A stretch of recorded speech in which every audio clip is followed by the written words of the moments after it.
राधे राधे दोस्तों, जय माता दी, हर हर महादेव। मैं प्रियंका सिंह आप लोगों के लिए बहुत ही खूबसूरत सा माता रानी के पचरा गीत लेकर आई हूँ। सुनिएगा, बहुत ही प्यारा भाव है।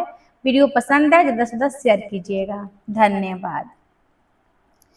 कि पन फूलने वाता भेजवनिए मैया, कि पन फूलने वाता भेजवनिए मैया, ए माई हो आवा घरे हमरा तोह के बोलावनी ए मैया, ए माई हो आवा घरे तोहा के बोलावनी ए मैया।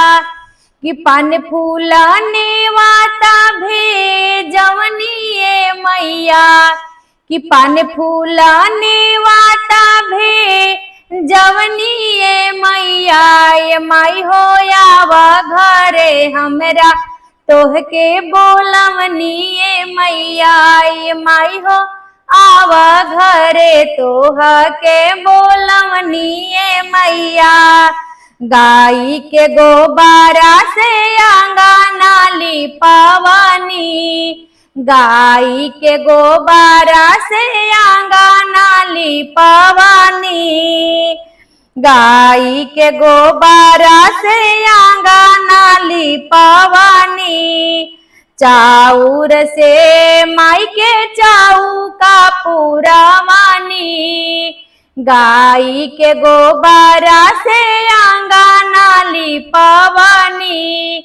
चाउर से माई के चौका पुरवानी, कि पंडित के खबर भेजवनी ए मैया, कि पंडित के खबर भेजवनी ए मैया, ए माई हो आवा घरे तोहा के बोलवनी ए मैया, ए माई हो आवा घरे तोहा के बोलवनी ए मैया।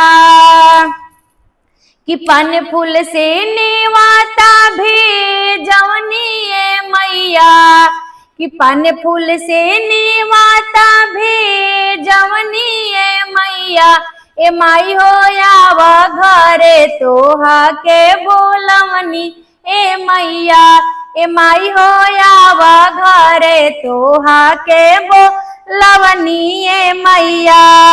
जेवना जेवे खातिर हालुआ बनावानी, जेवना जेवावे खातिर हालुआ बनावानी।